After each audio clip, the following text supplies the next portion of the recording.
Hello बच्चों, welcome back again to my YouTube channel study with Lata Sharma. जैसे कि हम लोग लेसन 9 क्लास 5th की ये बुक है मेरे पास, लुकिंग अराउंड। इसका लेसन 9 आप यू गो रीड कर रहे हैं। मैंने इसके 2 पार्ट्स में लगभग आधे से ज़्यादा चैप्टर आपको एक्सप्लेन कर दिया है। आज इसका 3rd एंड फाइनल पार्ट में बना रही हूँ। आज के पार्ट में चैप्टर कंप्लीट हो जाएगा। आइए स्टार्ट करते हैं। कैंप इन द स्नो, बर्फ़ में camp. We were standing at a height of 2134 meters.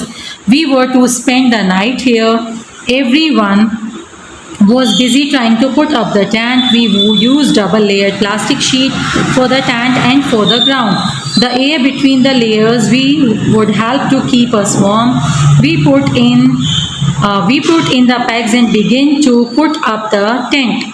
As we tied it from one side, the wind blew the tent from the other side. After quite a lot of pulling and tugging, we managed to get the tent up. Then we dug a drain around the tent. यहाँ पर ये बता रहे हैं कि हम लोग 2134 metre की हाइट पर पहुँच चुके थे। अब हम सभी को यहाँ पर रात बितानी थी। सभी बहुत ज़्यादा व्यस्त थे अपने अपने टेंट बांधने में। हमने भी अपने टेंट को डबल लेयर प्लास्टिक शीट से बांधने का प्रयास किया।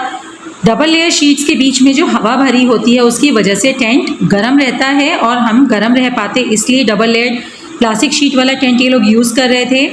उन्होंने क्या किया, उन्होंने खूंटियाँ ली और टेंट को खूंटियों को गाड़ के टेंट को उस पर बांधने का प्रयास करने लगे।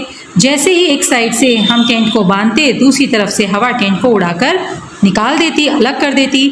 After quite a lot of pulling, यहाँ पर बोल रहे हैं सेंटेंस में कि बहुत बार बांधने उखड़ने की प्रक्रिया के बाद अंततः हमारा टेंट लग गया। और टेंट बांधने के बाद हमने क्या किया, टेंट के चारों ओर ड्रेन खोद दी। वी वर फीलिंग हंग्री, हम भूखे थे। We collected some firewood and stones to make a chulha, हमने आग जलाने के लिए कुछ लकड़ियाँ और पत्थर इकट्ठे किए। एंड कुकड सम फूड, और कुछ भोजन पकाया, मतलब चूल्हा बना के हमने खाना पकाया। After the meal we collected all the waste in a bag to clean the camp site. खाना पीना होने के बाद हमने सारा कचरा जो भी हुआ था उसको एक बैग में इकट्ठा कर लिया ताकि हमारी कैंप साइट एकदम नीट एंड क्लीन हो जाए। Soon we got into our sleeping bags. जल्दी ही हम सब अपने अपने स्लीपिंग बैग्स में पहुंच गए। स्लीपिंग बैग से मतलब बच्चों एक इस तरह का बैग होता है जो जिप से सेंटर में ओपन हो जाता है। आप इसके इनसाइड लेट कर जिप को बंद कर देंगे तो आपकी बॉडी यहाँ पर कवर हो जाएगी। क्योंकि ये बैग काफ़ी सॉफ्ट और फेदर्स फुल होता है, मतलब इसके अंदर सॉफ्ट कॉटन या फाइबर वगैरह फिल्ड होता है, तो ये काफ़ी गर्म रहता है। I was not sure if I would be able to sleep in it. Would it be comfortable? Would I not feel cold? But the bags were filled with soft feathers which help in keeping us warm. We were all very tired. So very soon we fell asleep. ये कह रहे हैं कि हम bags में तो चले गए, बट मुझे बिल्कुल भी इस बात का यकीन नहीं था कि मैं आराम से इस बैग में सो पाऊँगी। क्या ये बैग कंफर्टेबल होगा, मतलब आरामदायक होगा, इसमें ठंड तो नहीं लगेगी। लेकिन जब मैं इस बैग में लेटी तो मैंने पाया कि ये तो सॉफ्ट फेदर्स से बना है और काफ़ी गर्म है। क्योंकि हम सब बहुत थके हुए थे, जल्दी ही हम सबको नींद आ गई। The next morning we woke up and found that it was snowing. अगली सुबह जब हम उठे तो हमने पाया कि बर्फ़ गिर रही है। वाइट सॉफ्ट फ्लफी स्नोफ्लेक्स वर जेंटली फॉलिंग। सफ़ेद रुई जैसे मुलायम बर्फ़ के गुच्छे, बर्फ़ के फ्लेक्स मतलब टुकड़े गिर रहे हैं। Wow, it was so beautiful. The plants, the trees, the grass and the mountains, everything looked white. मैंने पाया कि सभी चीज़ें इतनी खूबसूरत लग रही थी, चाहे वो पेड़ पौधे हों, घास हो, पहाड़ हों, सभी बर्फ़ से ढक गए थे और बहुत ही खूबसूरत दिखाई दे रहे थे। Today we were to climb higher to 2700 metres. आज हमें 2700 मीटर्स चढ़ाई करनी थी। We walked carefully on the snow with the help of sticks. हम संभलते हुए चढ़ाई करना हमने शुरू कर दिया। हेल्प ऑफ स्टिक्स मीन्स लकड़ियों की मदद से। आपने देखा होगा स्नो पे चलने के लिए थोड़ा डिफ़िकल्टीज़ होती हैं तो लकड़ियों का सहारा, लाठियाँ सब लोग अपने हाथ में ले लेते हैं जिसको वो बर्फ़ में गड़ा कर आराम से चल पाते हैं। It was difficult because we kept slipping. बर्फ़ पे चलना मुश्किल हो रहा था क्योंकि हम बार बार फिसल रहे थे। By afternoon we had reached snow covered mountains. We enjoyed throwing snowball at each other and making a big snowman. दोपहर के लगभग हम सभी उन बर्फ़ से ढकी हुई इन चोटियों पर पहुंच चुके थे। हम सभी ने चढ़ाई के दौरान एक दूसरे पर बर्फ़ के गोले फेंके, बहुत ही मज़ा किया और हमने एक बड़ा स्नोमैन भी बनाया, जैसा कि इस पिक्चर में दिखाया गया है। Last day at camp, we were getting ready for the camp fire. हम कैंप फायर के लिए रेडी हो रहे थे। कैंप फायर होता है बच्चों कैंप के आसपास, मतलब एक ग्रुप बनाकर सेंटर में लकड़ियां जलाकर उसके चारों ओर लोग बैठते हैं, एंजॉय करते हैं, गीत गाते हैं। ईच ग्रुप प्रेजेंटेड ए प्रोग्राम, सभी ग्रुप्स ने अपने अपने प्रोग्राम्स प्रेजेंट किए। वी वर एंजॉइंग, हम मज़े कर रहे थे, telling jokes and laughing, singing and dancing around the camp fire. आग के चारों ओर हम चुटकुले सुना रहे थे, हंस रहे थे, गा रहे थे, नाच रहे थे। सून इट वॉज मिडनाइट, जल्दी ही आधी रात हो गई। ब्रिगेडियर ज्ञान Singh got up and called me, brigadier ज्ञान सिंह उठे और उन्होंने मुझे बुलाया। आई थॉट, मैंने सोचा, oh know what I have done this time, अरे बाप रे अब मेरे से क्या हो गया। But when sir announced my name for the best performance award, I stood still, लेकिन जैसे ही सर ने मेरा नाम बेस्ट परफॉर्मेंस अवार्ड के लिए घोषित किया, मैं तो बिल्कुल स्थिर हो गई। ही ब्लेस्ड मी, उन्होंने मुझे आशीर्वाद दिया। And tears of Joy roll down my face, और मेरे चेहरे पर खुशी के आंसू ढलक आए। डिस्कस, यहाँ पर एक पोर्शन दिया गया है जहाँ पर आपको डिस्कस करने के लिए कहा जा रहा है। आइए देखते हैं इसमें क्या बता रहे हैं। Why do you think a drain was dug around the tent, आपको क्या लगता है टेंट के चारों ओर एक ड्रेन क्यों बनाई गई। ड्रेन का मतलब होता है बच्चों नाली। Besides mountaineering what are other activities that can be called adventurous, why, पहाड़ पर चढ़ने के अलावा और कौन कौन सी गतिविधियां हैं जिनको एडवेंचरस, रोमांचक कहा जाता है और क्यों। तो इसके साथ ही बेटा मैं देख पा रही हूँ आपका ये चैप्टर फिनिश हो गया है। इस चैप्टर पे यहाँ पर एक ये ब्लू बॉक्स में आप देख रहे होंगे एक स्टेंजा दिया गया है। क्या है इसमें, alone on the mountain top, a 12-year-old girl living in the mountains was out on a school picnic, she climbed a mountain peak of 4,000 meters with her friends. The girl had done this for fun and adventure. Soon it was dark and they could not come down. It was also cold and scary. They were alone without any food and it was a long night. This happened to Bachendri Pal, played when she was a young girl. यहाँ पर बता रहे हैं एक 12 साल की बच्ची जो स्कूल पिकनिक के लिए गई थी, उसने क्या किया, खेल खेल में ही वो 4,000 मीटर्स की चढ़ाई अपने दोस्तों के साथ कर गई। जब वो चढ़ाई कर रही थी तो वो तो इस काम को मस्ती के लिए कर रही थी, मज़े के लिए कर रही थी, लेकिन जल्दी ही क्या हुआ, अंधेरा हो गया और वो लोग नीचे नहीं लौट पाए थे। तो ठंड भी बहुत बढ़ गई थी और अब उन्हें डर भी लगने लगा था। ऐसी सिचुएशन में उनके पास फूड भी नहीं था, खाना भी नहीं था और बहुत लंबी रात थी जो उन्हें काटनी थी। बच्चों ये घटना हुई थी बछेंद्री पाल के साथ जस्ट खेलते खेलते जब वो एक छोटी बच्ची थी।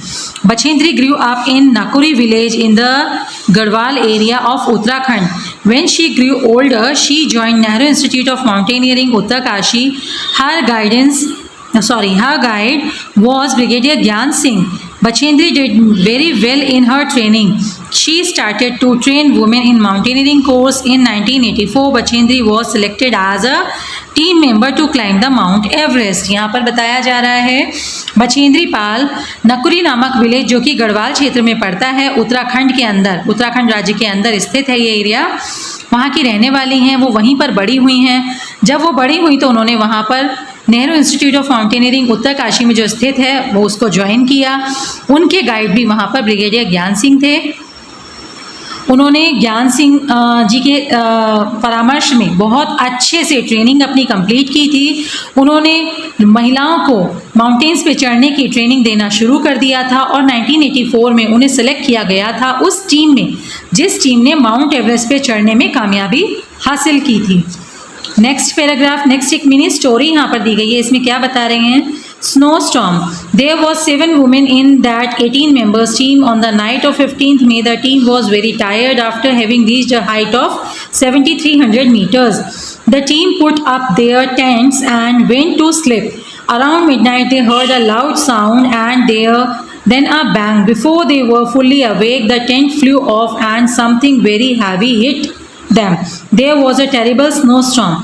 Bachendri was almost buried under the snow and was hurt on the head. Many of the team members were also injured. The others used snow picks and axes to dig out those who had been buried under the snow. इस paragraph में क्या बता रहे हैं कि जब बछेंद्री पाल ने mountain Everest की चढ़ाई की थी, उस यात्रा के दौरान ये 18 मेंबर्स की टीम थी, ये लोग सभी बहुत ज़्यादा थके हुए थे। 15 मई की ये बात घटना बता रहे हैं। ये लोग सभी बहुत ज़्यादा थके हुए थे क्योंकि इन्होंने 7300 मीटर्स की चढ़ाई को पूरा किया था। सारे टीम मेंबर्स अपने अपने टेंट में सो गए। आधी रात्रि के समय उन्हें एक तेज़ आवाज़ सुनाई दी और उस आवाज़ के साथ ही जैसे वो जागे, उन्होंने पाया उनके टेंट्स उड़ गए और कुछ बहुत भारी था जो उनसे आकर टकराया। हाँ बच्चों, यहाँ बताया जा रहा है कि एक टेरेबल स्नो स्टॉर्म मतलब बर्फ़ की आंधी में वो लोग फंस चुके थे। बछेंद्री तो लगभग बर्फ़ के तह के अंदर दब चुकी थी और उनके सिर पर भी काफ़ी चोट आई थी। टीम के और मेंबर्स भी काफ़ी इंजर्ड थे, जख्मी हुए थे। सभी के पास स्नो पिक्स एंड एक्सेस थे जिनके द्वारा खोद के वो लोग खुद को बर्फ़ से बाहर निकाल पाए। ये उस समय की घटना है जब माउंट एवरेस्ट पर चढ़ने की यात्रा बछेंद्री और उनकी टीम कर रही थी। The rest of the team members return to base camp and Bachendri went ahead. जो सारे मेंबर्स थे वो तो बेस कैंप में वापस आ गए अपने ट्रीटमेंट के लिए, रेस्ट के लिए, लेकिन बछेंद्री आगे बढ़ गई। Climbing slowly but steadily towards the peak, धीरे धीरे लेकिन निरंतर वो पीक की तरफ, चोटी की तरफ चलती चली गई। It was 7 minutes past 1 o'clock। 1:07 हो चुके थे in the afternoon of 23rd May when Bachendri Pal stepped onto the peak of 8900 meters high Mount Everest, also called सागरमठ इन नेपाल। लगभग दोपहर के 1 बज रहे थे जब 23 मई को, यहाँ पर डेट मेंशन की गई है, बछेंद्री पाल ने 8900 मीटर्स की हाईएस्ट चढ़ाई को चढ़ लिया था और अब वो माउंट एवरेस्ट पे पहुंच गई थी, जिसको नेपाल का सागरमठ भी कहा जाता है। There was another team member with her, उनके साथ और भी एक टीम की मेंबर थी। There were no space for 2 peoples to stand on the top at the same time. वहाँ टॉप पर 2 लोगों के एक साथ खड़े होने की जगह नहीं थी। One slip and they would fall straight down, अगर एक फिसलन ज़रा सी पैरों में आई वो सीधा नीचे फिसल कर गिरते। थाउजेंड्स ऑफ फीट बिलो, हज़ारों फीट नीचे। बछेंद्री एंड हर टीम में dug into the snow and pitched their axes firmly to the ice. Bachendri और उनकी टीम मेट ने बर्फ़ में अपने एक्सेस को अच्छे से गाड़ दिया। डग से मतलब यहाँ पर गाड़ दिया और आइस पे खुद को अच्छे से फिट कर लिया, मीन्स पकड़ बना ली। Using this as a hook, इसको एक हुक की तरह इस्तेमाल करके they tied themselves to it with a rope. उन्होंने अपने इस एक्सेस को जो उन्होंने बर्फ़ में गाड़े थे उनका एक हुक की तरह इस्तेमाल किया और ख़ुद को उनसे रस्सी के द्वारा बांध लिया। Only then 2 of them could stand there, केवल इसी माध्यम से वो दोनों उस चोटी पर खड़ी रह सकती थीं। She was shivering with cold but filled with warmth of achievement. वैसे तो वह ठंड से काँप रही थी, लेकिन अचीवमेंट यानी जीत की जो गर्मी उनमें थी उससे वे बहुत उत्साहित थीं। शी बोर्ड हर हेड, उन्होंने अपना सिर झुका लिया। पिच द नेशनल फ्लैग हमारा राष्ट्रीय ध्वज जो है उसको वहाँ पर गाड़ दिया। एंड टुक फोटोग्राफ्स, और फोटोज़ खींची। She spend 43 minutes on the highest peak in the world, उन्होंने विश्व की सबसे ऊंची शिखर पर 43 मिनट का समय स्पेंड बिताया। Bachendri Pal became the first Indian women and the 5th women in the world to reach the peak of Mount Everest. Bachendri Pal इस यात्रा को पूरा करने के बाद भारत की प्रथम महिला बनी जो माउंट एवरेस्ट पर पहुंची थी और विश्व में कहा जाए तो उनका 5वां स्थान है। इसी के साथ बच्चों ये चैप्टर फिनिश होता है।